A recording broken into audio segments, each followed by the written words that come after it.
I'm an Amazon Vine reviewer. This means Amazon sends me free items in exchange for honest reviews.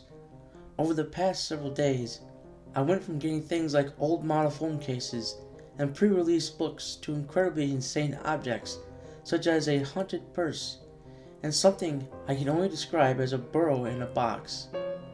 I also have perfume that makes me irresistible and a pair of glasses that reveal some pretty horrifying creatures. Anyway, so after the incident with the men in black, I holed up in my room for days. I was too afraid of being attacked, too afraid of leaving the purse demon alone in my house, afraid of what I would see if I wore those glasses out of the apartment, and afraid of what I would miss if I didn't wear them. So really, the simple solution was to stay home as long as possible, because I have limited sick leave, as long as possible. Translated to 6:30 a.m. this morning. On my way out the door, I tripped over the very purse that had started this entire mess. I looked down, fighting the urge to kick it, and saw a note. Take me with you. A painful internal struggle ensued. On one hand, I wouldn't have to worry about leaving the purse at home unsupervised. On the other, I would be stuck carrying a purse on me all day long. And if the men in black decided to come back? But what if they came back to the apartment while I was gone? If I left the purse at home, I had every reason to believe they'd come storming in. And then what? So I picked up the handbag and slung it over my shoulder, figuring I needed to see whatever might be chasing the purse demon, and by extension, me. I put the glasses on, too. I immediately wished I hadn't. The lenses revealed an apartment buzzing with the moth mice and flying lizards the purse demon referred to as his friends. I couldn't help but notice, however, that the severe mess I'd left in the wake of the Men in Black attack was gone. The dishes had been cleaned too. I set my security system, alarm, surveillance, and sound recording, and took off. So anyway, the glasses are the crux of the matter here. They allow me to see creatures, monsters, that are invisible to the naked eye. There aren't many, but there are more than enough. I've divided them into two categories, rotters and animals. The animals, for the most part, look okay. Some of them are impossibly weird, i.e., furry snakes with 100 eyes, drum-sized arthropods that make me shudder. A few are beautiful, tiny white cows and squirrels that glitter like crystal, and many are borderline normal. For example, six-eyed cats and copper-colored crows.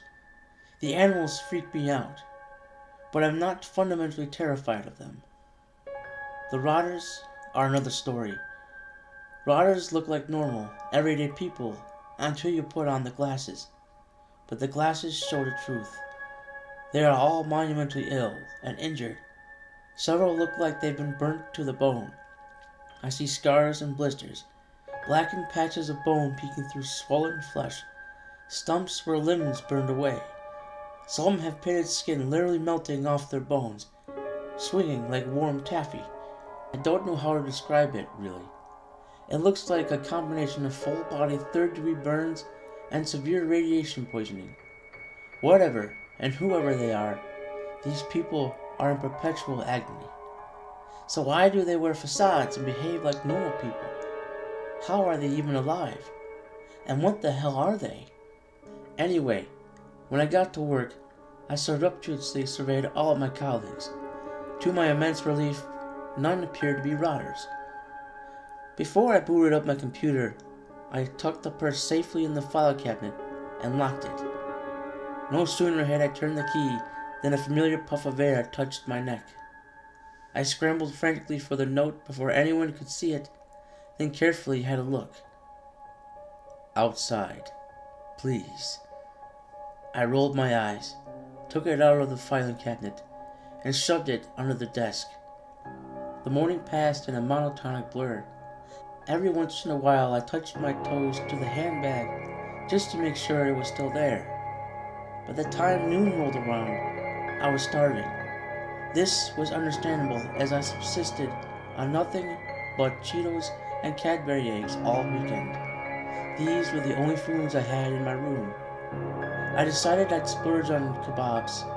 It wasn't cheap, but after everything I'd been through, I figured a treat wouldn't be entirely amiss.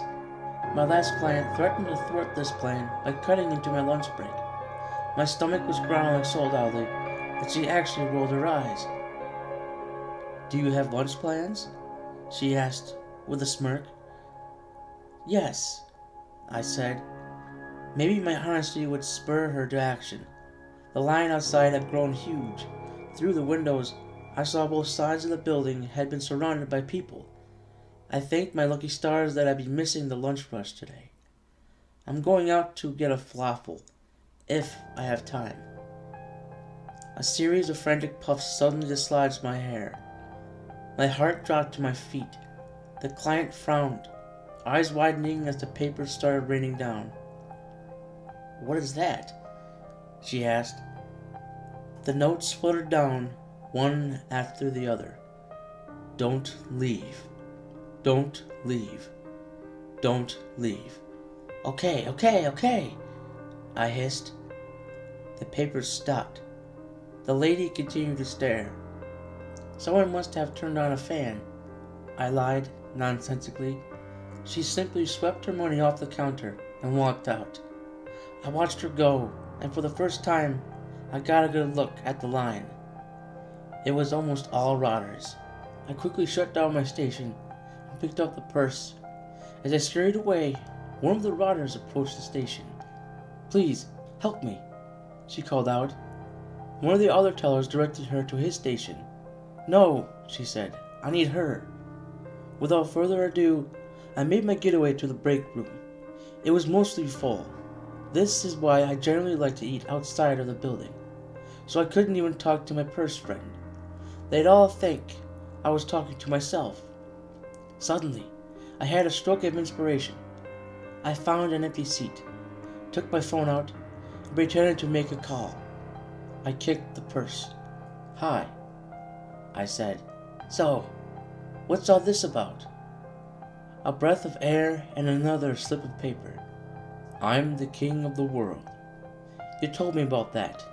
Go on." The phantom pen strokes rearranged themselves. "I've made 2 big mistakes in my life." "Yeah? How big are we talking?" A girl nearby raised her eyebrows. "I can't explain right now. You need to try."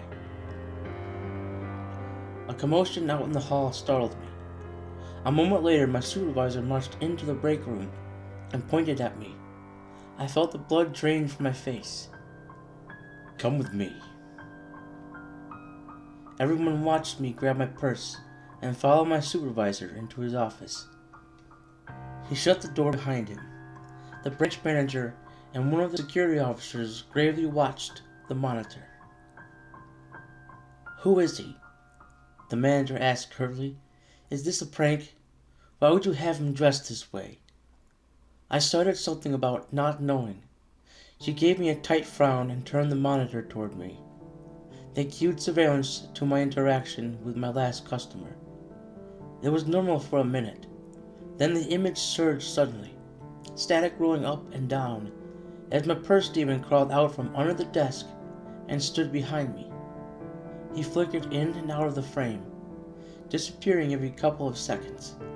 Somehow, the 720p black and white video made his features look especially horrific.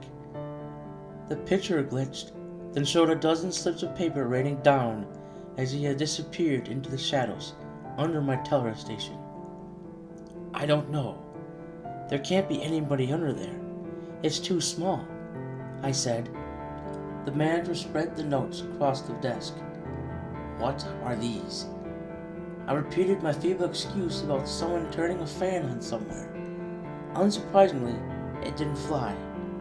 She then asked why 24 people were insisting on seeing me, and only me. I could go on. Ultimately, this interaction concluded with me being escorted off the premises, and warned that if anything was missing, anything at all, I'd be prosecuted. They took me out the back, which was nice since all the rotters were still at the front. I shook the purse. What do I do? The handbag flapped open, his withered, rotten arms, far too long for the handbag's tiny interior, reached out and extended 2 glass bottles. One was wrapped in another note. Please, trust me. I took the bottles. One was the perfume, labeled with the familiar "resistance is futile." The second had only a single word etched into the glass: concealer. I opened it up. It smelled like wet earth and rain and trees. A very nice smell, but not a reassuring scent for makeup. Nonplussed, I dotted it onto my palm and grimaced. The consistency was wrong, and on top of that, it wasn't even close to being the right shade. Suddenly, both of his arms shot out of the purse, grabbed my wrist, and basically made me hit myself, smearing the concealer all over my face in the process.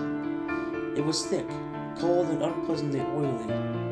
Then he rustled the perfume from my other hand and spritzed me. I immediately dropped the purse in retaliation. In response, he pulled the flap shut.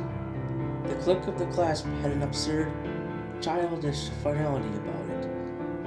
Because I had no other choice, I finished rubbing the concealer into my face, hoping against hope it was one of those skin-matching products. Then I realized how ridiculous I was being, worrying about the capabilities of zombie witch makeup 5 minutes after losing my main job. "Hello," said a quiet voice in my ear. I rolled around and found myself face to face with a rotter. She was tiny. Were it not for the careworn aspect of her badly damaged face, she could have been a child. "I'm looking for someone," she said. Another rotter ambled over. As if that weren't enough, the bank's back door opened and a small crowd of my co-workers flooded out, including the manager. She raised her nose in the air and sniffed. "What is that wonderful smell?" The rotter grabbed my hand with a smile that would have been kind and comforting were I not seeing her true form. "I know she was just back here. Have you seen her?" She described my appearance in broad strokes, even going so far as to say, "She has hair like yours. Maybe that's where you got it?" 2, 3, 4 more rotters followed the first and started fanning out. "No," I said. "It's just me." Her blistered, inflamed skin practically glowed in the sunlight. "Is it?" I backed away, thudding right into another rotter. I rolled around with a gasp. "She has hairs like yours," he echoed. "Where is your face? Did you lose it? Did they take it? Or are you hiding it?" The female rotter glanced down and saw the purse. A queer combination of reverence and glee lit her face. "Don't touch it!" I snapped. Glee turned to condescension, which quickly morphed into fury. Her expression freaked me out. I know, of all things, right?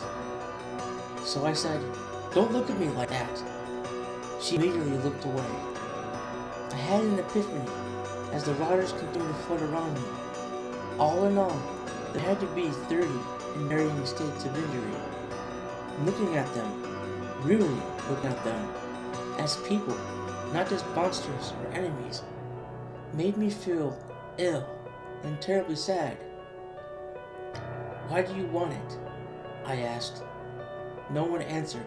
"Tell me!" Everyone spoke at once. A few sounded like they were singing. A few like they were screaming. I couldn't take it and shrieked, "Shut up!" They fell abruptly silent. "You," I pointed to the female rotter. "Tell me who you all are." A forgotten kingdom. "What's in the bag?" No answer. So I rephrased it as an order. "Tell me what's in the bag." She fixed me with a venomous glare. Glares are bad under any circumstance, but they're especially potent when the glare as a corpse with radiation burns, and white, gaping holes in its face. A king that needs to die. And just like that, I was done for the day. Nobody moved. Nobody did, including my manager and co-workers. I darted to the bag, snatched it up, and tore out of there. The drive home was harrowing. There were so many more riders than there'd been that morning, like they were gathering.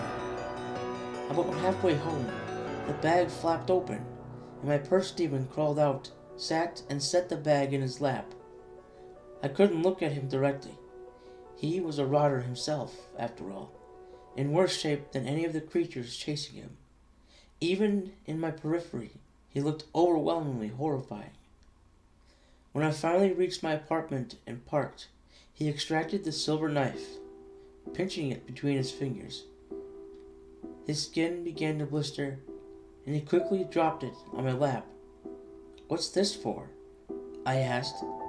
His utterly reassuring response was to crawl back into the purse. "Should I leave you inside the car?" A slip of paper drifted down. Not a chance. I took the knife, swung the purse over my shoulder, and did my best to steel myself before this next bout of zombie-infused absurdity. I entered my apartment with bated breath. At first, everything looked normal, if pretty naturally clean. The moth mice and flying lizards had retreated to their burrow. No men in black, no rotters. I sagged with relief and went to the kitchen. How did he manage to thrall you? A smooth, dangerous voice, like sandpaper coated in sweet black honey, made me freeze. What with his inability to hold any sort of conversation? A rangy man sat at my table. Unlike the rotters, his skin was smooth. Bright, clear eyes bored into me, but there was something wrong with him all the same. He possessed an inhumanity in face and feature that was memorizing, beautiful, and terrifying all at once. Unable to speak from fear, I brandished the knife. A smile split his face. "Fortunately for my employer, you can't hurt me. Fortunately for you, I want to help." He extracted a thin, yellow envelope from his coat and tossed it to me with a deft flick of his wrist. The envelope was utterly familiar, right down to the label. "Why," I asked, "are these things coming from Amazon?" His smile widened a bit. "Would you have opened any of it otherwise?" Pretty sure, yeah. I assume he gestured to the purse, decided not to risk it. Risk what? That's for him to tell. Well, he can't, so... "You," the stranger barked. The purse quivered. "Come out." The patent leather eye flipped over, bearing the dark interior. A pale, mottled hand gripped the edge, and my purse demon hauled himself out. "No guarantees with this sort of thing," said the intruder, "but I'm reasonably certain I can give you a moment." My purse witch thing took a deep breath. Cloudy white eyes widened to an almost horrific degree as his lip curled into a snarl. My arms and neck prickled. I fought off a shudder, praying I'd live through whatever horrifying, potentially apocalyptic thing was coming. Radiating fury and nearly palpable hatred, the purse demon finally said, "Well, hello again, you cunt." The intruder smirked. "While very flattered, I feel obligated to inform you that I am not the creator of life." The purse demon jabbed a finger in my direction. "What's in that envelope?" "You know exactly what it is." Bone glinted dully through a particularly deep cut in the purse monster's shoulder. "Did you do all of this?" "Are you aware that speaking to your thrall would be a much better use of your severely limited time?" Why can't you talk? I interjected. A curse, the purse demon responded curtly. To write in movie quotes? No, said the stranger, although it is my favorite manifestation by far. Ignoring him, I continued, What are you? How many times do I have to tell you? I am a king. Of what? He opened his mouth, but immediately choked and fell silent. Your time is up, my old friend, said the stranger. He turned to me. May I borrow a bed for the time being? I do hate to impose, but I came very far, and am in fact risking my life. Well, I have a problem saying no even under the best of circumstances, so of course I let the inhuman intruder appropriate my bedroom. He lost no time in going upstairs, and the purse king, I guess, lost no time in retreating into his patent leather home. This left me alone in the kitchen with the purse king's flying lizards and the newest vine envelope. I haven't opened it yet.